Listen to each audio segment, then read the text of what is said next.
کی غداری نے جینے نہیں دیا، امیر حمزہ کو رسول کی وفاداری نے مرنے نہیں دیا۔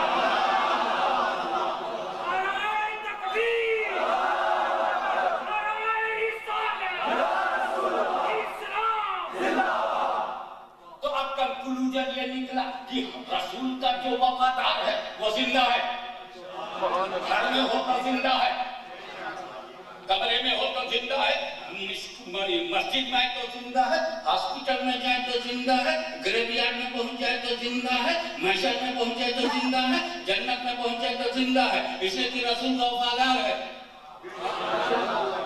اور رسول کا جو غدار ہے وہ مردہ ہے، چاہے انڈیا کا پرائم منسٹر بن جائے، اگر رسول کا غدار ہے تو وہ بھی مردہ ہے، چاہے دارالعلوم کا شیخ الحدیث ہو جائے، اگر رسول کا غدار ہے تو وہ مردہ ہے، چاہے اس کا دارالعلوم کھلا ہو چاہے بند ہو، بہرحال چاہے جیسا ہو، چاہے کھلا ہو اور چاہے بند ہو۔ اب بند میں تو ریسرچ کرنی پڑے گی کہ کیا بند ہے، فرشتہ بند ہے کہ جن بند ہے یا کوئی خطرناک بند ہے۔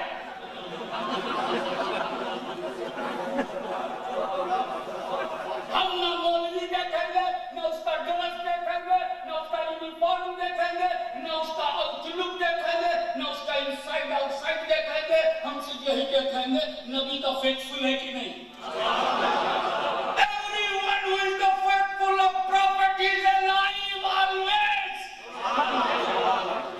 اور جو رسول کا وفادار نہیں وہی مردہ ہے۔ اچھا دیکھو، لینا دینا give and take زندوں میں ہوتا ہے۔ I will give you pound, you will give me rice, I'm giving you money, you are giving me clothes۔ میں زندہ تھا، میں نے دیا، وہ دکان والا بھی زندہ تھا، اس نے مجھے دیا، کسٹمر زندہ، اس نے پیسہ دیا، دکان والا زندہ، اس نے سامان دیا، تو لینا دینا کس میں ہوتا ہے؟ زندوں میں۔ کبھی مردوں کو لیتے دیتے دیتے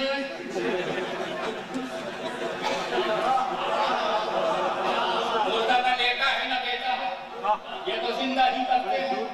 تو رسول کے جو وفادار یہاں ہے وہ یہاں زندہ، اور جو انتقال کرتے وفادار وہاں چلے گئے وہ وہاں زندہ، مولا علی وہاں زندہ، حسن مجتبیٰ وہاں زندہ، غوث اعظم وہاں زندہ، داتا گنج بخش وہاں زندہ، غریب نواز وہاں زندہ، محبوب الہی وہاں زندہ، بابا فرید گنج شکر وہاں زندہ، زکریا ملتانی وہاں زندہ، مخدوم سمنانی وہاں زندہ، سرکار نقشبند وہاں زندہ، آقا شوہربند وہاں زندہ، چاچا قادریت وہاں زندہ، آقا سلسلے چشتیہ بہشتیہ وہاں زندہ، صالح علماء وہاں زندہ، مجددین وہاں زندہ، محدثین وہاں زندہ، مفسرین وہاں زندہ، مجتہدین وہاں زندہ، متکلمین وہاں زندہ، رقبا وہاں زندہ، نقبا وہاں زندہ، رجبا وہاں زندہ، صالحین وہاں زندہ، اخواص وہاں زندہ، اختاب وہاں زندہ، ابدال وہاں زندہ، پیر و فقیر وہاں زندہ، یہاں سنی زندہ وہاں وہ زندہ۔ اب ہمارا دیکھو، ہم نے کیا دیکھا؟ غوث اعظم تمہیں کیا پسند ہے؟ تجھے بھی تک نہیں پتا مجھے کیا پسند ہے؟ مجھے ثواب پسند ہے۔ اچھا کوئی ثواب پسند ہے تو اب اسلام سے پوچھا کیا کیا ثواب ہے؟ اسلام نے بتایا قرآن پڑھنا ثواب ہے، درد پڑھنا ثواب ہے، لوگوں کو کھانا کھلانا ثواب ہے، اچھا کھانا اچھا کھلانا بھی ثواب ہے، لوگوں کو مہمان بلا کر کے پڑھنا بھی سنت ہے، اور جو سنت ہے وہ ثواب ہے۔ ہم نے کلمہ پڑھنا ثواب ہے، درد پڑھنا ثواب ہے، جتنا ثواب ہم سے پاسبل تھا سب جمع کیا اور بھیج دیا غوث اعظم کو۔ غوث اعظم کو تمہیں پسند ہے میں بھیج رہا ہوں، میں زندہ ہوں، میں بھیج رہا ہوں۔ اسی لیے ہم لوگ جو بھیجتے ہیں نا اسے عیسالے بریانی نہیں کہتے، عیسالے پراٹھا نہیں کہتے، عیسالے ثواب کہتے ہیں۔ بریانی ہم کھائیں گے ثواب آپ لے، روٹی ہم کھائیں گے ثواب آپ، تو عیسالے ثواب۔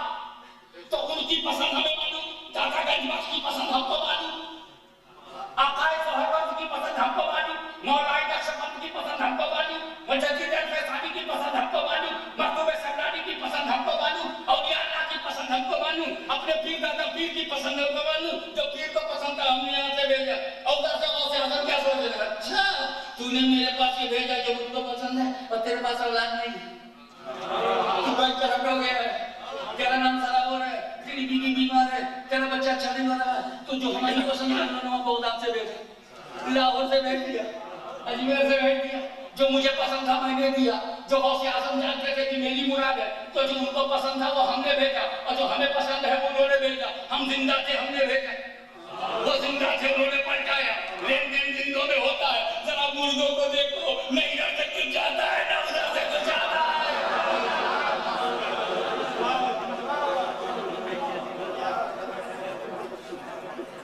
اور جب یہ کہتے ہم نہیں بھیجیں گے, ہم سمجھ گئے مت بھیج, ہم پہچان گئے تو زندوں میں نہیں ہے. ہر چیز کرنا کے لیے ہے, everything for Allah. پھر تمہاری حیثیت کیا ہوئی؟ خود تم اللہ کے لیے ہو. پھر کیسے بولتی ہے یہ گھر میرا ہے؟ جن لوگوں نے میرا کہا ہے وہی رو رہے ہیں. یہ گھر میرا ہے, یہ بیٹا میرا ہے, یہ بیٹی میری ہے, یہ بچہ میرا ہے, یہ اکاؤنٹ میرا ہے, یہ سینٹر میرا ہے, یہ مدرسہ میرا ہے, یہ مسجد میری ہے. وہی لوگ رو رہے ہیں جو میرا میری میں ہے.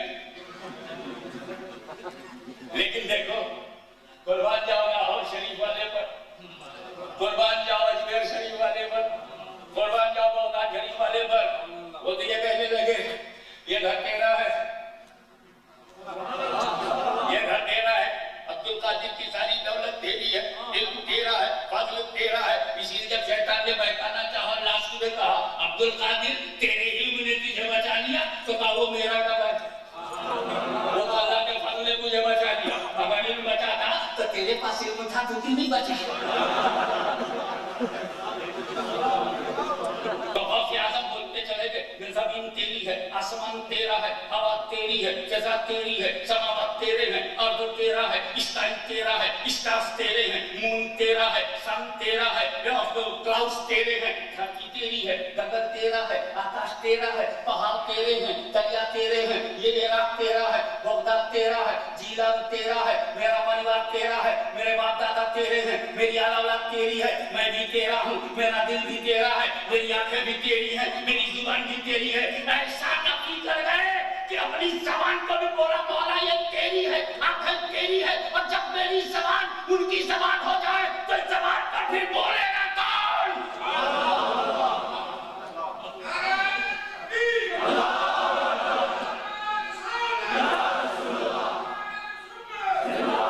لیکن وہی نہ الہ راجعون میں ذرا سی طبیعت یہ اٹک گئی کہ ہر چیز اللہ کے لیے تو ہے, نہ اس کی طرف لوٹے گی, تو لوٹنے کے لیے لوٹنے والا بھی چاہیے, اور جو جگہ ہے وہ جگہ طے ہونی چاہیے کدھر جانا ہے. اسلام آباد لوٹنا ہے تو اسلام آباد کا کچھ پتہ ہونا چاہیے کہ فلاں جگہ اسلام آباد ہے. میرپور لوٹنا ہے تو میرپور کہیں فکس ہونا چاہیے, اگر فکس ہی نہیں ہے تو لوٹو گے کیسے؟ کہ چوچا شریف جانا ہے, گولڑا شریف جانا ہے, نہ تو یہ پتہ چلا چوڑا شریف جانا ہے صاحب تو نقشے میں کچھ پتہ ہو چوڑا شریف کہاں ہے, ورنہ چلنے والا چور چور ہو جائے گا اور چوڑا شریف تک نہیں پہنچ پائے گا. کچھ ہو جائے گا اور کسی چوڑا شریف نہیں پہنچ گا, کچھ سے کچھ ہو جائے گا اور کسی چوڑا شریف نہیں پہنچ پائے گا. اس لیے فکس ہونا چاہیے. اب جب اللہ تعالیٰ کی طرف سب کو لوٹنا ہے تو اللہ تعالیٰ کی تو کوئی جگہ فکس ہی نہیں ہے. اب ہم لوٹیں گے تو کہیں سے لوٹیں گے, اللہ فکس نہیں ہے. وہ تو مکان و مکانیات کے پاک ہے, تائجد و تائجدات کے پاک ہے, حد و حدود کے پاک ہے, شکل و رسال کے پاک ہے, جسم و جسمانیات کے پاک ہے, زمان و زمانیات کے پاک ہے, حد و حدود سے پاک ہے, لیمٹ و لیمیٹیشن سے پاک ہے, سچویشن سے بھی پاک ہے, حد سے بھی پاک ہے.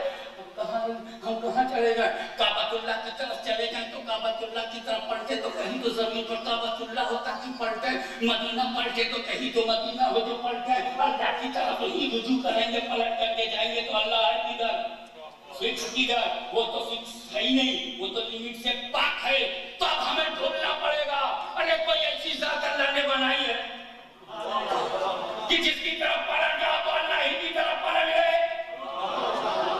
جب ایسا ذہن بنا اور ہم ڈھونڈنے لگے کہ کوئی ایسا بندہ مل جائے جس کا کیا خدا کا کیا ہو, جس کا بولا ہوا خدا کا بولا ہوا ہو, جس کے پیچھے چلنا خدا کی اطاعت ہو. اور جب ایسا سوچ کر ہم نے قرآن کی اسٹڈی کرنا شروع کیا تو ہمارا رمیتا ادھر رمیتا ولیکن اللہ رما, ہجرت کی رات ہے, نبی کی ساتھ ہے, دشمنوں کی کھات ہے, تجلیوں کی برسات ہے, نبی کی ساتھ ہے, علی کا اس میں ہاتھ ہے, اندر کی ایک بات. میرے بستر پر سو جا, میرے بستر پر سو جا, صبح اٹھنا, اب کافروں کی امانتیں کافروں میں دینا. میرا نبی ایمرجنسی میں بھی امانت کو لوٹانا نہیں بھولا.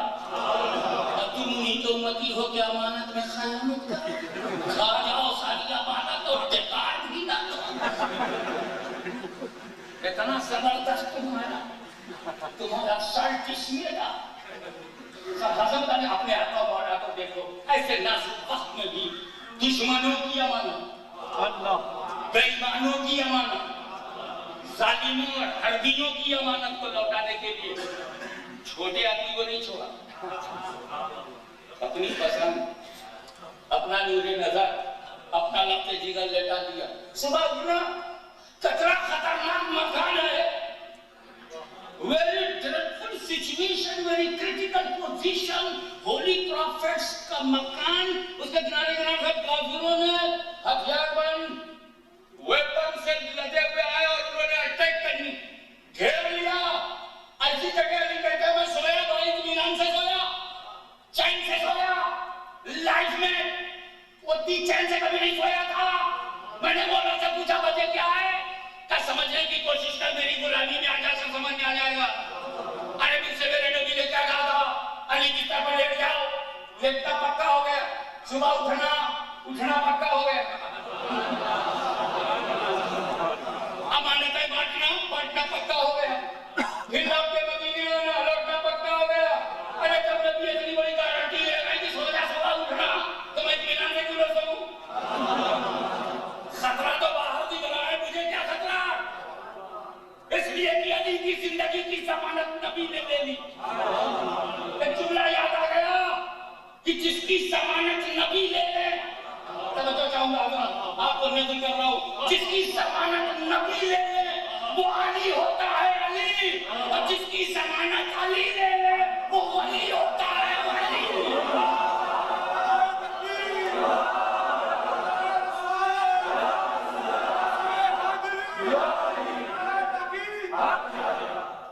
لیکن اسی ہجرت کی رات نبی نے صدیق اکبر پکڑا، ان کا امانت کے لیے علی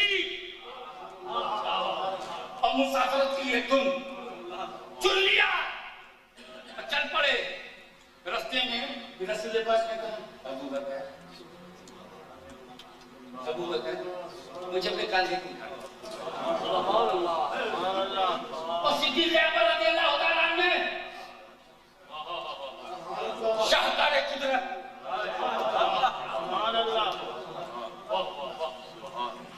پروردگار کی تخلیق لے آؤں گا،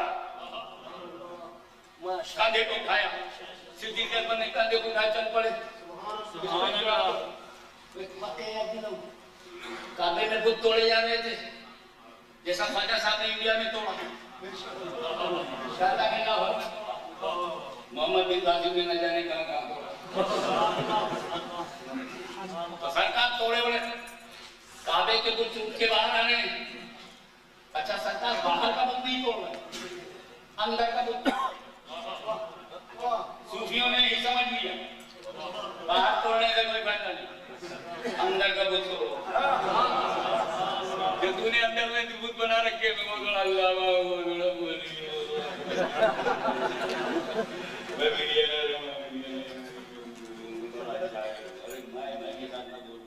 اللہ کی طرف سے اللہ کے پاس مجھے اس کی عطا سے یہ جیسے بہت زیادہ میں کہتا ہوں کہ اللہ کے فضل نے بچایا، علم نہیں، یاد رکھنا ان کی کرم کو۔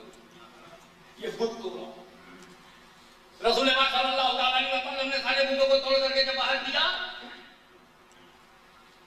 تیر بہت اوپر تھا، پتہ نہیں کس پر ہیبت ذہنیت کا تھا، بڑے اوپر اس کو رکھا، کوئی ہوگا ان کے سرداروں میں کوئی ٹاپ کلاس کا یہودیت کا پر احمدیت کا ایک ذہنیت ہے، ایک مینٹلٹی ہے جس کو پر احمدیت کہتے ہیں۔ وہ ہمارا صاحب کا تو بچپن سے پڑھوا تو وہ اوپر آپ نہیں جا رہا۔ حضرت علی نے عرض کی یا رسول اللہ آپ میرے کاندھے پر پیدا کیے، یا رسول اللہ آپ میرے کاندھے، میں آپ کو اٹھاؤں آپ باہر پہنچ جائے گا چھوڑ دیجیے۔ رسول اللہ نے علی نہیں میرا باہر نہیں اٹھاؤ گے، میں تمہیں اٹھاؤں۔ اب حکم حاکم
فیض سرور سینہ.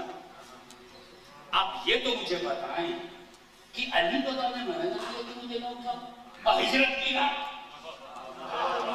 صدیق اکبر سے آپ نے کہا مجھے اٹھا لو اور کہا یہاں تو کعبے کی صفائی اور اس میں امت کی بھلائی, کعبے کے صفائی کے لیے علی کا کردار چاہیے اور امت کی بھلائی کے لیے صدیق اکبر کا کردار چاہیے.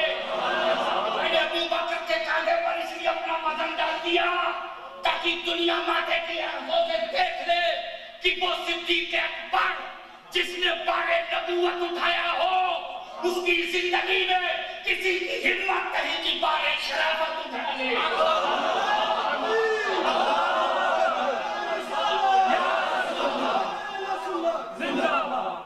ہم وہ نہیں جو صدیق اکبر کے لیے علی کو چھوڑ دے, ہم وہ بھی نہیں جو علی کے لیے صدیق اکبر کو چھوڑ دے. نبی نے دونوں کو اپنایا, ہم نے دونوں کو اپنا آقا مانا. ہم صدیق کو بنانے والے نہیں ہیں, ہم ماننے والے ہیں. بنانے والا مدینے والا ہے. یہ بتاؤ, کہتے ہیں جہاں کی مٹی ہے وہیں ڈال گے. مر انڈیا کا مر گیا پانی کے جہاز میں, پھینک دیا گیا سمندر میں, کہیں کی مٹی نہیں تھی, کہیں مٹی نہیں ملی. پتہ نہیں مچھلیوں نے کیا سلوک کیا. ایسا کہنے لگے ہمارے انگلینڈ میں اور دفن میں میرپور میں مٹی وہیں کی تھی وہیں پہ. ابے جہاں خمیر تمہارے خمیر میں جہاں کی مٹی ہوتی ہے پہنچی وہیں پہ صاحب جہاں کا خمیر تھا. اب عقیدے کی بات سنو, سبحان اللہ. گنبد خضرا کے نیچے جو مٹی ہے وہ جنت سے افضل. گنبد خضرا کے نیچے جو مٹی ہے وہ جنت سے افضل, اور گنبد خضرا کے نیچے وہ مٹی جو رسول کے جسم سے ٹچ ہے وہ عرش الہی سے بھی افضل. اب بتاؤ صدیق اکبر کہاں دفن, فاروق اعظم کہاں دفن ہے, گنبد خضرا کے نیچے ہے کہ نہیں؟ اب اس سے بڑی دلیل کیا چاہیے کہ جو رسول اللہ کا گنبد ہے وہی صدیق و عمر کا بھی گنبد ہے.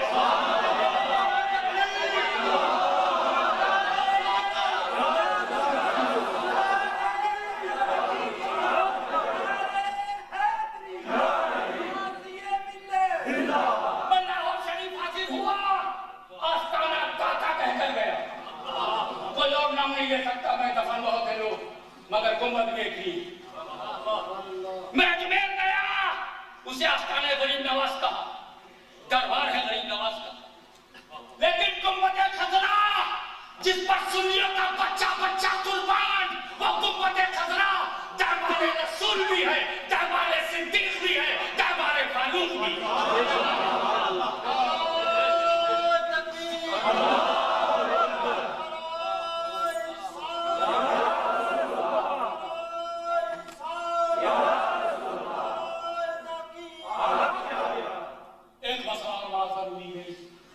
بتانا بہت ضروری ہے.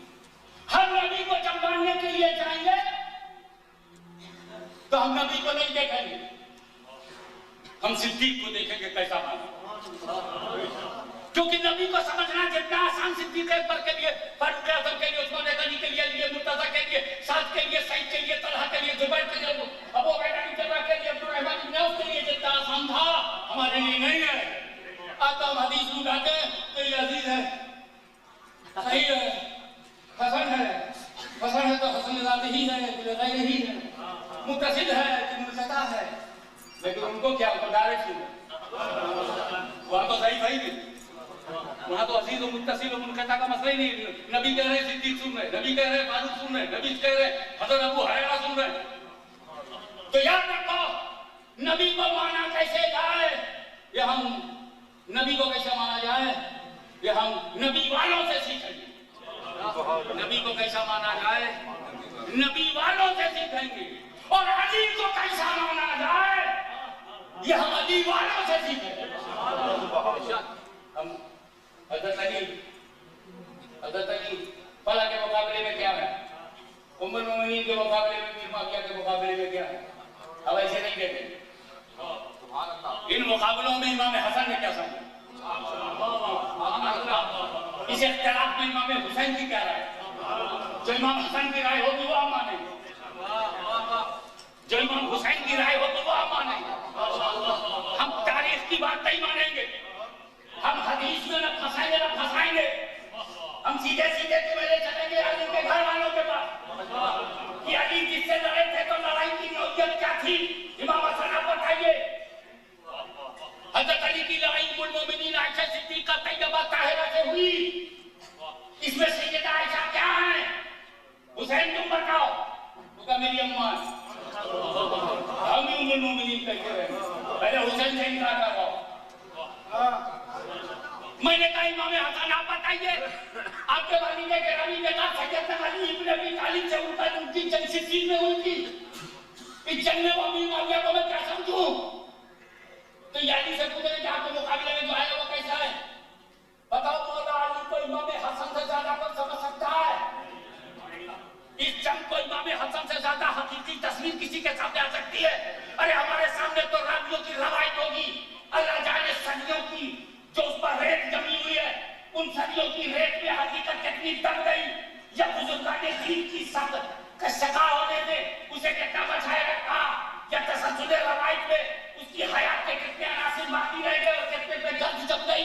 ابھی یہ سب ہمارے تمہارے لیے ہم 1400 برس بعد ہیں، مگر جو علی کی جنگ میں زندہ ہے، موجود ہے، ہم اس سے پوچھتے ہیں تو ہم نے بس یہی سمجھا کہ چاہے معاملہ صحابہ کا ہو یا خاص طور سے میر معاویہ کا ہو یا معاملہ یزید پلید کا ہو، ہم تو سامنے یہ دیکھیں گے کہ صحابہ کے ساتھ امام حسن اور امام حسین کا رابطہ کیا ہے. یہ وہ حسن و حسین ہے جنہیں نبی سوگا کرتے تھے. یہ وہ حسن و حسین ہے جو نوجوانان جنت کے سردار ہیں. یہ وہ حسن اور حسین ہے آیت تکلیف کا جس پر چھایا ہے. یہ وہ حسن و حسین ہے جن کی بارگاہ میں بڑے بڑے اقواس و اقدام سجود نیاز لٹاتے ہیں. یہ وہ حسن و حسین ہے جن کے وجود پر چادر زہرا چھائی ہوئی ہے. یہ وہ حسن و حسین ہے جن کردار مستقبل میں ڈھلے ہوئے ہیں. یہ وہ حسن اور حسین ہے جو ذوالفقار کی دھار ہے، اس کا بیدار ہے، قوت پروردگار ہے اور ہمارے لیے باعث قرار ہے. یہ وہ حسن ہے. اس لیے میرے دوستو ہاشمی نے طے کر لیا کہ معاملہ کسی کا ہو ہم حسن و حسین سے فیصلہ لیں گے. ہم نے دیکھا امام حسن نے صلح کیا ہے، ہم نے دیکھا کہ امام حسن نے صلح کیا ہے، اور یہ بھی دیکھا کہ امام حسین نے صلح نہیں کیا، گردن کٹا دیا ہے. امام حسین نے صلح نہیں کیا، گردن کٹوا دیا. ہم نے سبق لے لیا کہ جس سے امام حسن نے صلح کیا ہے ہم اس سے جنگ نہیں کریں گے، اور حسین نے جس سے جنگ کیا ہے ہم اس سے صلح نہیں کریں گے.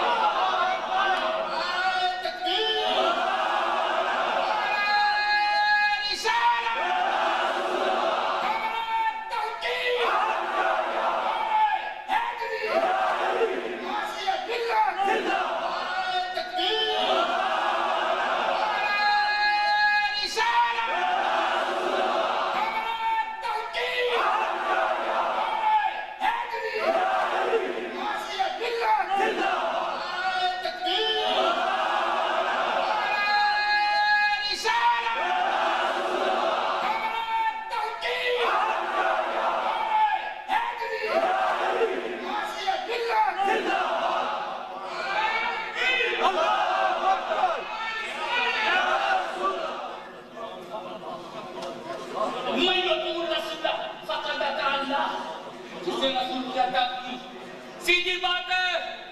If you become follower of Prophet, you are obedient of Allah. ابھی یہ کیا بات ہوئی؟ میں بات مانوں اماں کی تو کہو کہ اماں کی بات مانتا ہے. یہ ابا کی کیسے ہو گئی؟ میں بات مانوں بھیا کی تو بھیا کا ماننے والا ہوا. یہ بات پڑوسی کا ماننے والا کیسے ہوا؟ میں اطاعت کر رہا ہوں رسول کی، اور قرآن کا نبی اطاعت ہو رہی ہے اللہ کی. من يطيع الرسول فقد اطاع الله. جو مطیع الرسول ہے وہی مطیع اللہ ہے. تو مطیع الرسول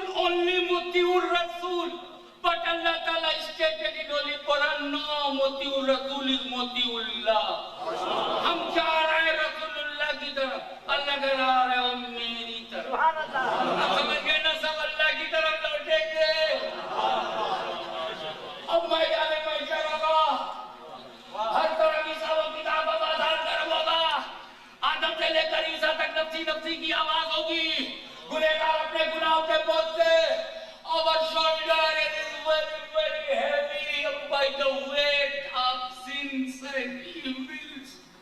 Sometime I touched white turning to pub with friends, bad elements, anti-social elements, un-Islamic elements destroyed our life.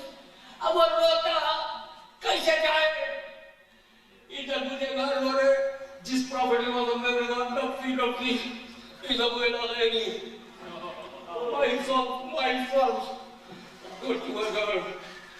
ہمیں کوئی بھیک مانگے 10 دروازے میں نہ بول دو نا سننا ہو جائے گا. مگر گنہگاروں کو دیکھو 1,24,000 no لکسی لکسی 1,24,000 انکار کے بعد سارے گنہگار سب پٹک کر ڈسٹروائے ہونے والے تھے. کلیجہ پھٹنے والا تھا. میرے گھر سے جوان لڑکی بھاگی تھی، میں اس کی تعلیم صحیح نہیں دے پایا تھا. میرے گھر حالت سے گوئی گھس آئی، میں اپنے بیٹے کو نہیں سوال کرایا تھا.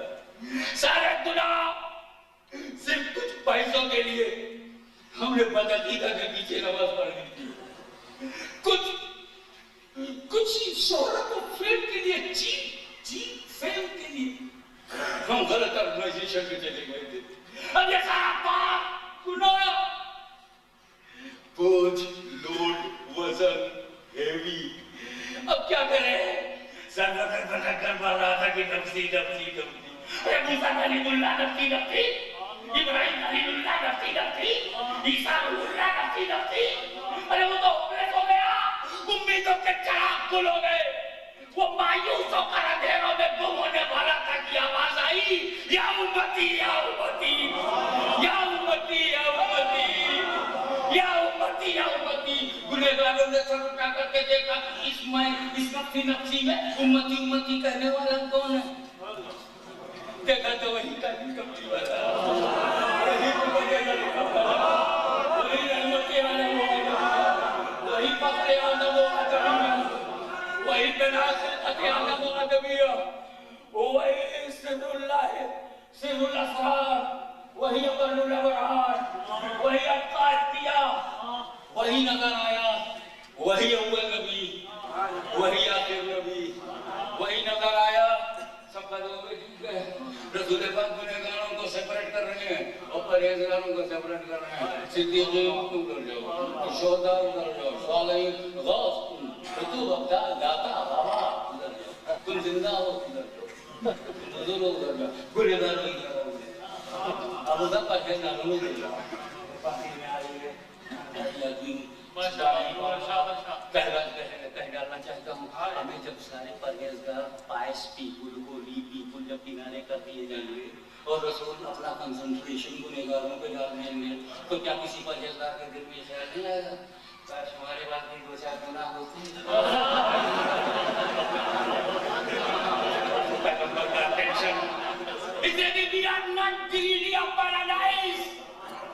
We Sunni Muslim are not greedy of paradise, we are greedy of the love of Prophet. مولا جنت دے نہ دے، مصطفیٰ کی پیاری نظر دے دے. سب سے بڑی جنت سنیے، ہم ہیں عاشق، لالچی نہیں ہیں، ہم انسان کتے نہیں ہیں.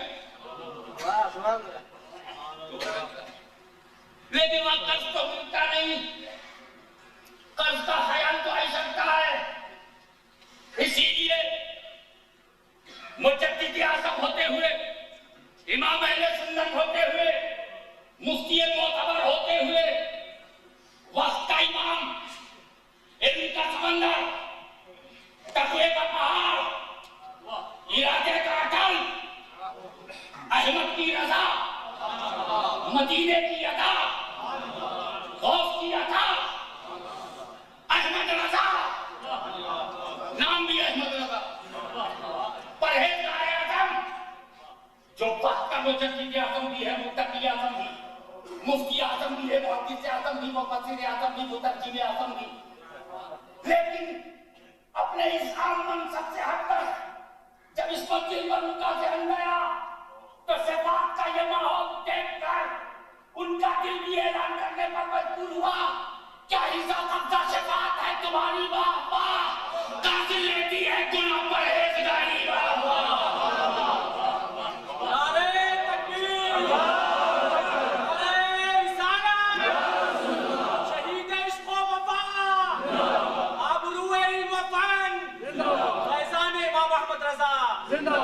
موت سے ڈرے وہ جسے مرنے کے بعد گلی ملے، موت سے وہ کیوں ڈرے جسے مرنے کے بعد علی ملے، موت سے وہ ڈرے، ہم موت سے کیوں ڈرے، ہمیں ڈریں گے، ہمیں تو یہ نبی تک لے جاتی ہے، اور تسلی دیکھو قبر میں دکھاتی ہے، محشر میں نہیں جاتی، قبر میں صرف دیکھو بولو مت اللہ، اور محشر میں صرف دیکھو بولو، صرف دیکھو مت، قبر میں صرف دیکھو، محشر میں بولتے نہیں یا رسول اللہ بچا یا رسول اللہ بچا، دیکھنے کی جگہ قبر ہے، بولنے کی جگہ محشر ہے، تو سنیوں ہم موت سے کیوں ڈریں گے، موت تو ہمیں رسول کا دیدار کراتی ہے، رسول کا درشن کراتی ہے، رسول کے قریب پہنچاتی ہے، محبوب کو محبوب تک لے جاتی ہے، اس پار والے کو اس پار پہنچا دیتی ہے، موت تو ایک پل ہے جو گھر کو ادھر کر دیتی ہے، محبوب کو محبوب سے، عاشق کو عاشق سے ملاتی ہے، طالب کو مطلوب سے ملاتی ہے، ارے محشر میں رسول کے قریب لے جاتی ہے۔ اب تو یہ لوٹنا جب کوئی جنازے پہ ہوتا ہے تو پھر مسکرا پڑتے ہیں، انا للہ و انا الیہ راجعون، جا رہا ہے آقا کو دیکھ لے، جا رہا ہے مدینے والے کو دیکھ لے، جا رہا ہے، لوگ سمجھتے ہیں کہ یاد میں جا رہا ہے، میں سمجھتا ہوں تقدیر کی انتہا پہ جا رہا ہے، اپنے مقدر کی چرم سیما پہ جا رہا ہے، کلائمیکس تک ہے، یہ اس کے اللہ کا کلائمیکس ہے کہ اپنے پراپٹ کو دیکھ رہا، پہلے تو سینہ کا معاملہ تھا، اب مدینہ ہی دکھائی دے رہا ہے، مدینے والا نظر آ رہا ہے۔ تو میرے دوستو جب ہم کو یہ آیت ملی کہ اللہ ہی کی طرف سب کو لوٹنا ہے، ہمیں اطمینان ہو گیا کہ نبی کی طرف لوٹنا ہے، رسول کی طرف لوٹنا ہے، رب کی طرف لوٹنا ہے، محبوب رب کی طرف لوٹنا ہے، تو اب ہم لوگ تیاری میں لگ گئے، نماز پہ نماز پڑھ رہے، روزے پہ روزہ رکھ رہے، حج پہ حج کر رہے، زکات پہ زکات دے رہے، عمل پہ عمل کر رہے، روزے کی تیاری کرو، ہم کو فوراً جانا ہے، ہم کو فوراً جانا ہے۔ جب حج کا پروگرام بنتا ہے تو حج کی تیاری کرتے ہو، جب عمرے کا پروگرام بنتا ہے تو عمرے کی تیاری کرتے ہو، جب میرپور کا پروگرام بناتے ہیں تو میرپور کی تیاری کرتے ہیں، اسلام آباد کا پروگرام بناتے ہیں تو اسلام آباد کی تیاری کرتے ہو، اور جب رسول کو دیکھنے کا پروگرام بناتے ہیں تو آج بھی تو تیاری کرو، نماز لے کے جاؤ، روزہ لے کے جاؤ، جماعت کا اتحاد لے کر کے جاؤ، رسول کا پیغام لے کر کے جاؤ، خاندانوں سے نسبتیں لے کر کے جاؤ، ولیوں کی برکتیں لے کر کے جاؤ، اولیاء اللہ کی رحمتیں لے کر کے جاؤ، ان کی کرامتیں لے کر کے جاؤ، معجزات کے سائے میں چلو، نبی کے معجزات کے سائے میں چلو، اور تمہیں ادھر لوٹنا ہے، تمہیں ادھر لوٹنا ہے، نبی کو دیکھنا ہے۔ تو دوستو سنی مسلمان موت سے نہیں ڈرتا، موت کا ویلکم کرتا ہے کہ یہ قبر میں رسول کو دکھائے گا اور حشر میں ان سے بات کروائے گا۔ ہم ڈرے وہ جو رسول کا غدار ہو، ڈرے وہ جس نے بدعقیدگی کی بنیاد رکھی ہو، ڈرے وہ جو نبی کے بعد نبی بناتا ہو، ڈرے وہ جو نبی کے بعد نبی بناتا ہو، اور وہ بھی ڈرے جو رفتہ نکالتا ہے۔ تو آپ کہتے ابے ختم نبوت کا عقیدہ ہمارا ہے، ختم نبوت کا عقیدہ تو صرف سنی ہوگا۔ اچھا ایک صاحب اور نکل لیے اور مومنٹ چلاتے ہیں، وہ مومنٹ چلاتے ہیں، ختم نبوت کا مومنٹ چلاتے ہیں، انٹرنیشنل ختم نبوت کمیٹی بناتے ہیں اور کہتے ہیں ہم نے ختم نبوت کا فائدہ، قائد ہم بھی ہیں، قائد وہ بھی ہیں جو ہم سے ملنا چاہتے ہیں مگر ہماری طرح نہیں، جو ہمیں کھسنا چاہتے ہیں مگر ہماری طرح نہیں، وہ بھی ختم نبوت کا جلسہ کرتے ہیں، مگر دونوں کے لیڈر میں فرق ہے۔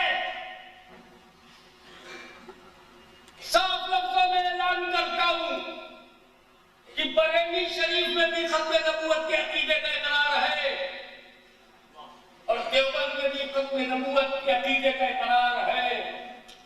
فرق یہ ہے کہ سنیوں کا عقیدہ قرآن سے ثابت ہے، اور انہوں نے اپنا عقیدہ حدیث سے ثابت مانا.